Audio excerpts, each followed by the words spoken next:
I ain't nobody, ever nobody. They don't have no evidence against me. Came and put me in Las Vegas. For almost 30 years, one of the biggest secrets in music history stayed hidden behind rumors, fear, and silence. But now, everything people believe is being questioned. 61-year-old Dwayne Keffy D. Davis says the night of the murder, September 7, 1996, he was in Los Angeles, 300 miles from the Las Vegas intersection where Tupac Shakur was gunned down.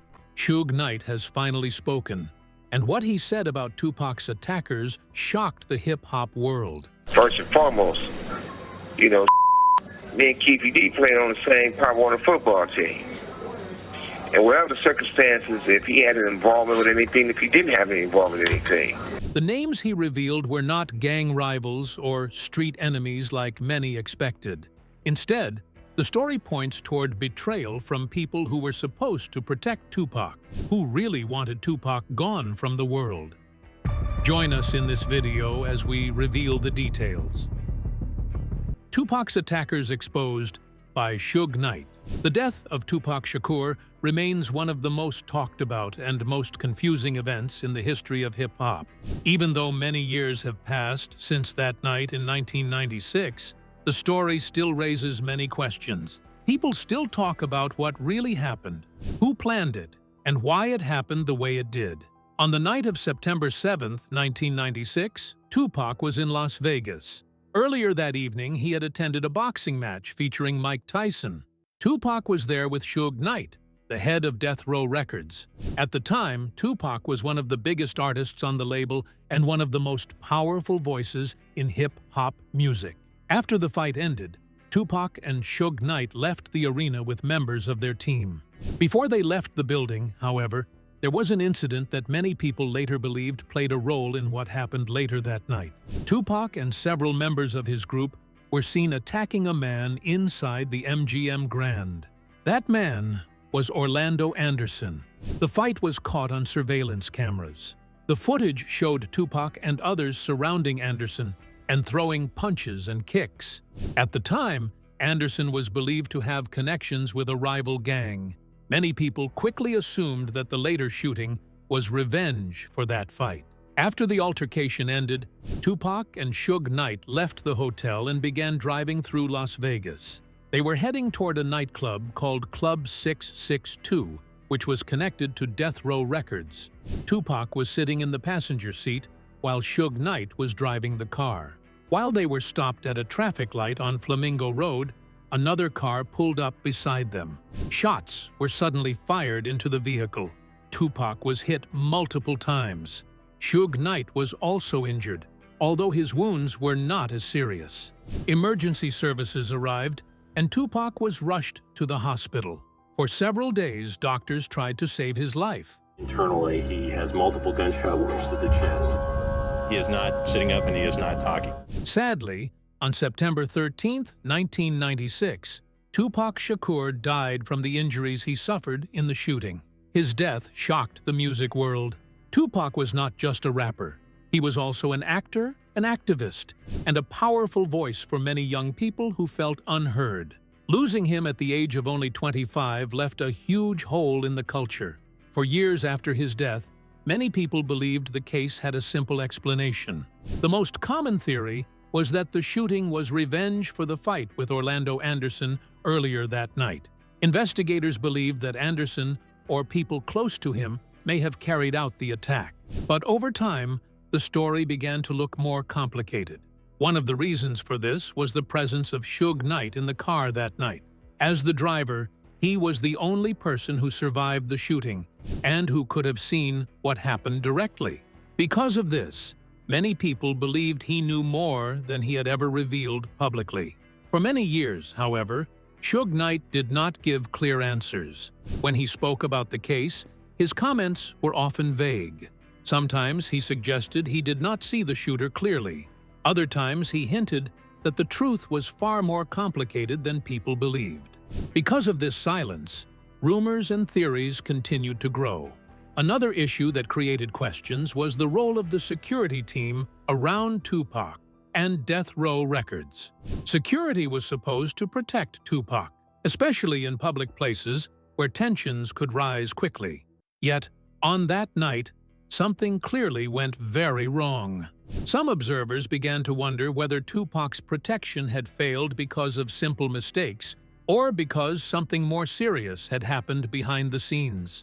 In the years after Tupac's death, many interviews, documentaries, and investigations tried to piece together the truth. Each one added a small piece to the puzzle, but none of them managed to give a complete answer. The mystery only grew deeper as different people began to tell different versions of the story.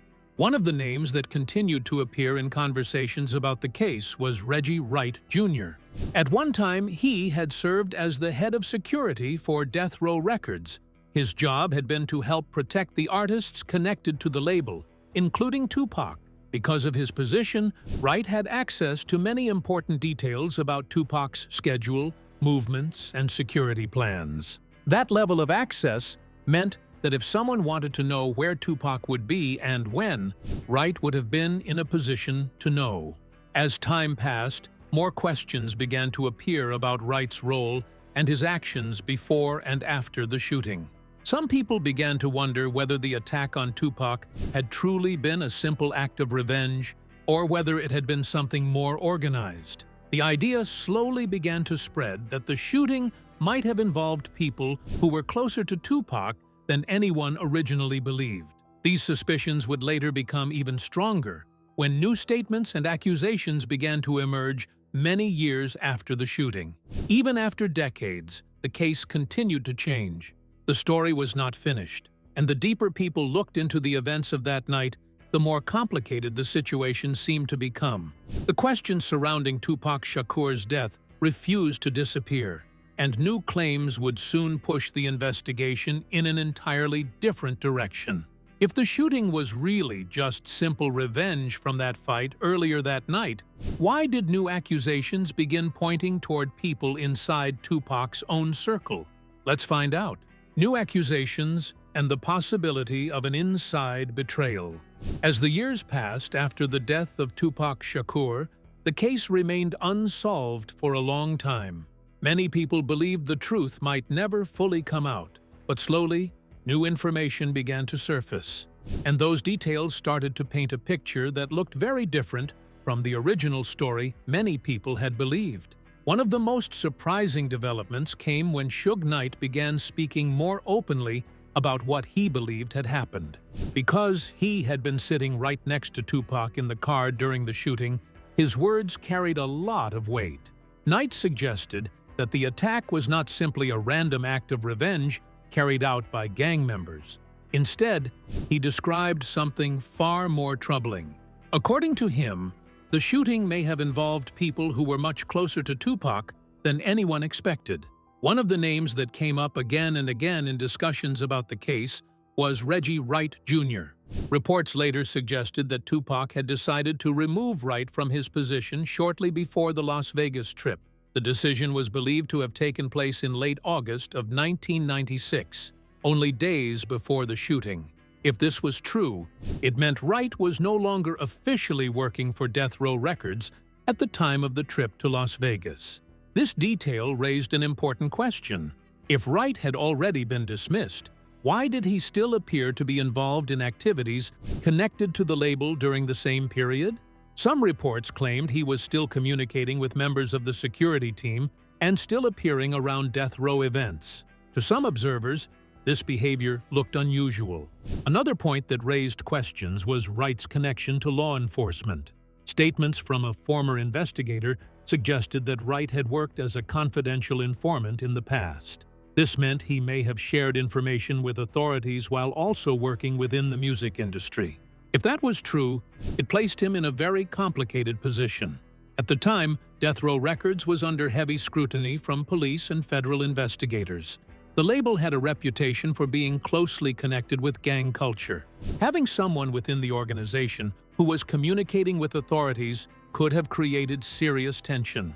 According to some reports, Tupac may have discovered these connections shortly before Wright was removed from his position. If Tupac truly believed someone within his inner circle was secretly sharing information with law enforcement, it could have led to a serious breakdown in trust. Events that happened after Tupac's death added even more questions to the story. Not long after the shooting, Wright reportedly provided information to the Los Angeles Police Department about activities connected to Death Row Records. The information focused on allegations that gang members were working for the label and carrying illegal weapons. That information later became part of investigations that created legal problems for Suge Knight. For some observers, the timing of these events seemed suspicious. Tupac had just died, and within days, information about the label was being passed to authorities. Over time, other witnesses also shared stories that added more layers to the case. One of those individuals was Frank Alexander, who had worked as one of Tupac's bodyguards. Alexander later claimed that he had been pressured to change details about the fight that happened earlier on the night of the shooting. According to him, he was encouraged to say that Orlando Anderson had tried to steal Tupac's chain during the confrontation at the MGM Grand. Alexander said that version of events was not accurate, and that he refused to change his statement. These claims suggested that someone may have been trying to shape the narrative surrounding the incident. Many years later, the investigation took another major turn. In 2023, authorities charged Dwayne Keefe D. Davis in connection with Tupac's death. Tupac Shakur's murderer is speaking out from behind bars. Dwayne Keefe D. Davis insists he was 300 miles away when the rapper was shot. Davis had spoken publicly about the case in earlier interviews and had described how the shooting was carried out. During legal discussions surrounding the case, Davis suggested that other individuals may have been involved in a wider plan connected to the killing. For decades, many people had believed Tupac's death was simply the result of a gang dispute. But the newer claims suggested something much more complex. Instead of a simple act of retaliation, the shooting may have involved multiple people with different motives. What is clear is that the death of Tupac Shakur continues to raise questions that have not yet been fully answered. Even after the gunshots stopped, another battle began. Could financial pressure and legal battles have become just as dangerous as the bullets that were fired that night? Let's delve deeper. Money problems, legal pressure, and the search for truth. The story surrounding the death of Tupac Shakur is still one of the most talked about stories in music history. One of the main people connected to this story is Suge Knight, who once ran Death Row Records. Death Row Records was a very powerful music company during the 90s. After Tupac died in Las Vegas, legal cases and investigations continued for many years. During this time, Suge Knight faced his own legal battles. While dealing with court cases, he needed money for his legal defense. Legal defense costs can be very expensive. Lawyers, private investigators, medical experts, and forensic experts all need to be paid. One of the investigators working on his case was Scott Ross, a private investigator who had worked on other famous cases before. Ross had worked on legal investigations connected to celebrities such as Michael Jackson and Bill Cosby. Ross said he worked with defense attorney Thomas Messereau, who was known for handling big celebrity legal cases. Ross later said he worked with Suge Knight's defense team for about 7 months before leaving the case because of confidential disagreements. According to Ross, one of the biggest problems was money. Knight reportedly did not have enough money to pay for all the expert witnesses needed for a strong legal defense. Because of this, Knight reportedly started thinking about ways to raise money. Ross claimed that Knight sometimes talked about turning information about Tupac's death into books, documentaries, or media projects. Ross said these conversations were not necessarily about exposing secrets immediately. Instead, they were about survival and financial pressure. Knight was facing legal problems and needed resources to fight his cases in court. But at the same time, revealing too much information about a death case could create legal danger for him. Since Knight was caught inside the car during the shooting, he was one of the few living witnesses to the event. People often believed Knight would simply name who assassinated Tupac. But Ross and others suggested it was not that simple. If Knight spoke publicly, lawyers and prosecutors could ask him many follow-up questions. He would have to explain everything that happened before, during, and after the shooting. That could potentially put him in legal danger. Because of this, Knight was seen as someone walking a dangerous line between telling the truth and protecting himself legally. Some people believed he knew more than he was saying.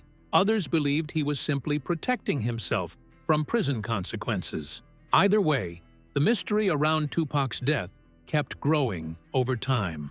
Another important part of the story involved the idea that Tupac's death may not have been just random street revenge. Many people believed business conflicts, music competition, and personal problems may have been involved. The music industry was very competitive during that time. Artists from different regions had rivalries. Money and fame created tension between different groups. People also began wondering whether powerful business interests could have been involved. Tupac was becoming very influential in culture and politics. But first, from our 8 News Now investigators, a Valley home searched in connection to the Tupac Shakur murder investigation. He was speaking openly about social problems. Some people believed that made him dangerous to powerful groups who wanted control over music and influence. Over time, the story became more complicated. It was no longer just about street fights. It was becoming a story about business power, legal pressure, and personal survival. Many people who were close to the situation later started giving their own versions of events, but no one was able to give a complete final answer about what really happened. The case remained open in the public mind. Many fans continued to search for the truth. Even today, people still debate what really caused Tupac's death and who may have been involved behind the scenes. After the shooting, did the search for truth move from the streets into questions about suspects, loyalty, prison life, and bigger, hidden conspiracies? Let's learn more. Suspects, loyalty, prison life, and the bigger conspiracy questions. As time passed after the death of Tupac Shakur, new accusations and theories kept appearing.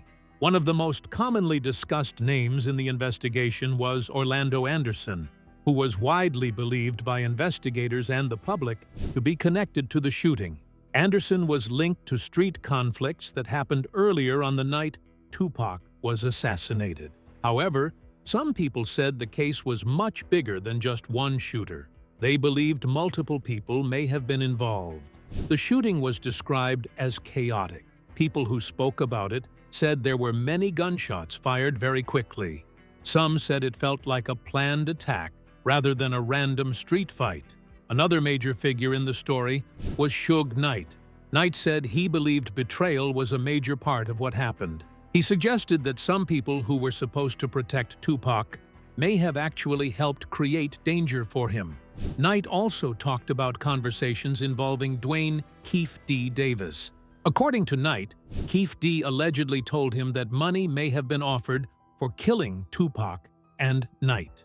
Knight claimed Keefe D. mentioned Sean Diddy Combs as someone who allegedly offered about $1 million for the killings. These claims were never fully proven in court, but they became part of public discussion. Knight also talked about security problems on the night of the shooting. He said Tupac's bodyguard, Frank Alexander, later told him that security personnel were told not to carry firearms during security duty. Knight said this was very dangerous, because security guards are supposed to protect their clients. Knight said he was never told about these restrictions.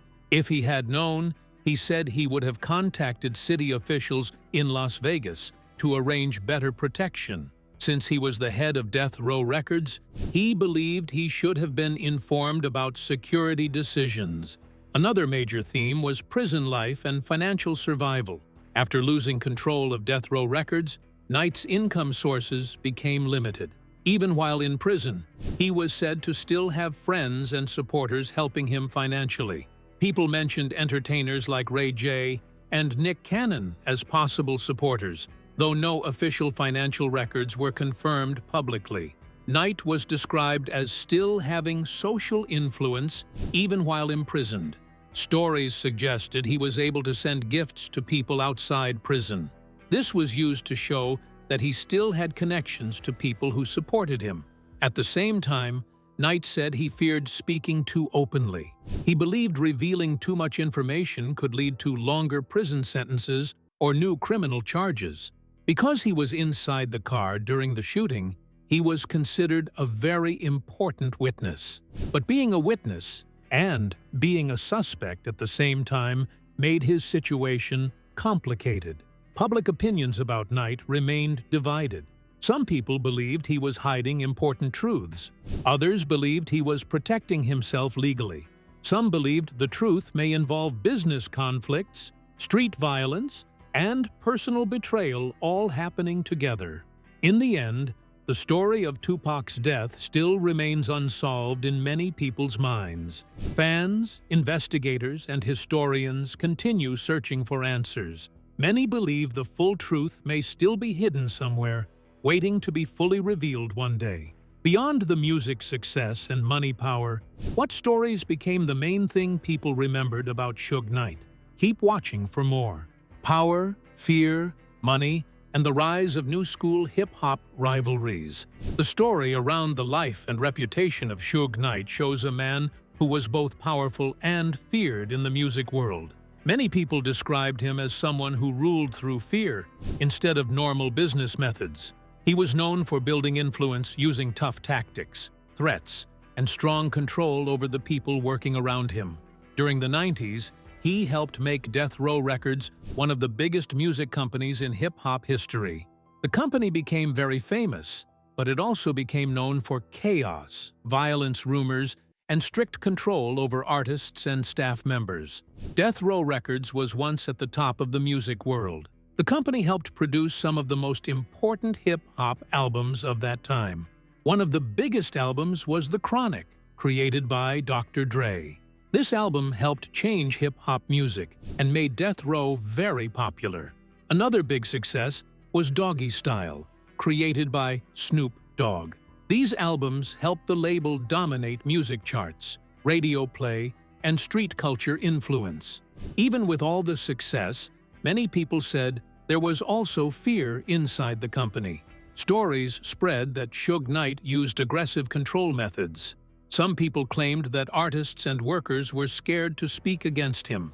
There were reports that if people broke rules or showed disrespect, they could face serious punishment. Some stories said violence was sometimes used to keep control over business decisions. Because of this, Death Row Records became known as both a successful company and a dangerous place to work. Over time, major artists began leaving Death Row Records because of these problems. One of the biggest departures was Dr. Dre. He decided he could no longer stay inside that environment. Dre later started his own company called Aftermath Entertainment. Dre said he wanted to focus more on music creativity and less on street conflicts. Our first guest tonight is one of the most innovative, successful, and influential people in the history of popular music. Today, he was immortalized with a star on the Hollywood Walk of Fame. Please say hello to Dr. Dre. He believed music should be about art, expression, and business growth, rather than violence and intimidation. Dr. Dre's decision to leave was a major business and cultural change in hip-hop. When he left, many people thought his career might slow down. However, he later found new success by discovering new artists. One of the biggest discoveries was Eminem, a young rapper from Detroit. Eminem grew up in a poor neighborhood and faced many struggles while growing up. He dealt with bullying, family problems, and financial hardship. These experiences helped shape his music style and lyrics. Eminem became one of the most successful rappers in music history. The real Slim Shady has officially stood up. Rapper Eminem. His first major album under Dr. Dre's label was the Slim Shady LP. The album sold very well in its first week and helped bring Dr. Dre back to the top of the music industry. Eminem's success also created new competition and tension inside hip-hop culture. Some people believed Suge Knight saw Eminem and Dre's success as a direct challenge to his power and legacy in the music world. The rivalry between these groups also appeared in public events. Suge Knight was often accused of using intimidation tactics outside music business meetings. He was sometimes seen arriving with large groups of people to send strong messages to rivals. One situation involved 50 Cent. During that time, Suge Knight reportedly appeared at a video shoot with associates. Witnesses said Eminem reacted differently from what people expected. Instead of showing fear, he calmly walked outside to face the situation. This moment became famous because it showed how newer hip-hop artists responded differently to threats compared to older industry power structures. Music also became a way to respond to conflict. Eminem later spoke about these problems through his songs. One example was Like Toy Soldiers. In that song, he explained why he tried to stay away from violent industry conflicts. He also said that Dr. Dre advised him to stay focused on music and avoid street wars that could destroy his career or put his life in danger. Eminem believed staying alive and successful was more important than fighting industry enemies. The rivalry between Suge Knight's business style and newer artists like Eminem showed a bigger change in hip-hop culture. In the past, power and fear were often used to control music-business relationships. Later, younger artists focused more on global success, branding, and creativity.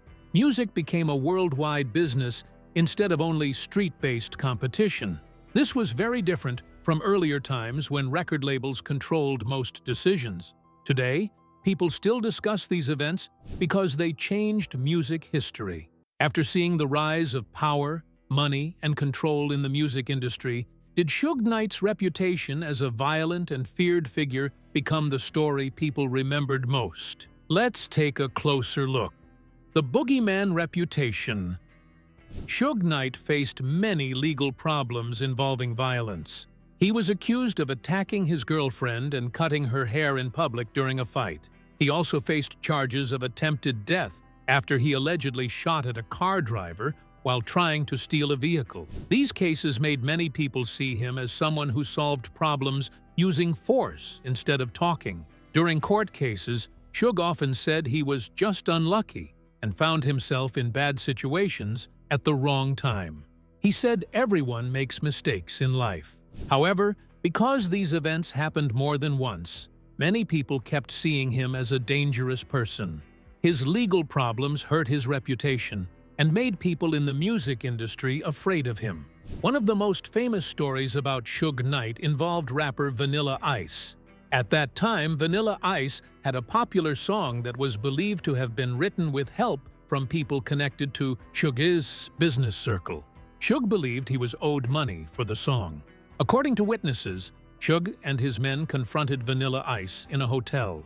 They took him to a high balcony during the conversation. Suge showed him how far they were from the ground. This made Vanilla Ice very scared. After this meeting, Vanilla Ice agreed to give up music rights to the song. Because of this, he lost millions of dollars he could have earned later. This story became very famous as an example of how Suge used fear to win business fights instead of using legal agreements. Suge Knight also used fear to control his record label, Death Row Records. The label became very successful in the early 90s. It helped produce big music albums and made Death Row one of the most powerful labels in hip-hop. Artists like Dr. Dre helped make the label famous. Albums like The Chronic sold very well and helped Death Row dominate music charts. But behind the success, there were stories of fear inside the company. Some workers said Suge punished people who disobeyed him by beating them. Others said they heard people crying or screaming inside offices, but did not want to get involved. Workers stayed quiet because they were afraid of getting hurt or losing their jobs. This made Death Row successful in music, but also caused many problems later. Suge Knight was also connected to gang culture and street life. He was linked to the Bloods gang and grew up in Compton, a place where violence was common. As a child, he saw shootings and crime around him. He once said that living in poor neighborhoods made him tough and ready to fight for survival. He also said he saw violent crimes at a very young age. According to his story, he watched someone get shot during a fight over a girl when he was only a child. He said this made him believe that life in his environment required strength and fearlessness. Some people admired his toughness, but others believed This was why he often chose violence in business and personal life. Suge Knight also had big conflicts with other music companies and artists. One of the biggest rivalries was between Death Row Records and Bad Boy Records, which was owned by Puff Daddy. Suge often insulted rival music executives in public. At music award shows, he made speeches that encouraged artists to leave other labels and join Death Row. These public insults helped create the famous rivalry between East Coast and West Coast hip-hop music. The conflict was not only about music, but also about pride, money, and power. Many people believed these rivalries made hip-hop more dangerous during that time because artists and business leaders became enemies. Suge Knight also showed strong loyalty to rapper Tupac Shakur. Tupac joined Death Row after he felt betrayed by other music industry people. Tupac believed he was set up during a shooting in New York.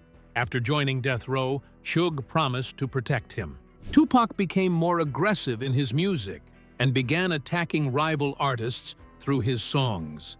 This made the rivalry between music groups even worse. Tupac and Suge worked closely together, and many people believed their partnership helped Death Row grow stronger. However, it also increased violence and tension in the hip-hop world. Their story showed how music success, loyalty, street life, and violence were all mixed together during that time. In the end, Suge Knight's life became a story about power, fear, money, and survival. Do you also think there is more to Tupac's death? Share your thoughts in the comments section below. Thank you for joining us as we explored the story behind power, fear, music industry rivalries, and the darker side of fame. Don't forget to like and subscribe for more deep stories like this. Click the next video on your screen to continue uncovering more untold stories. See you there.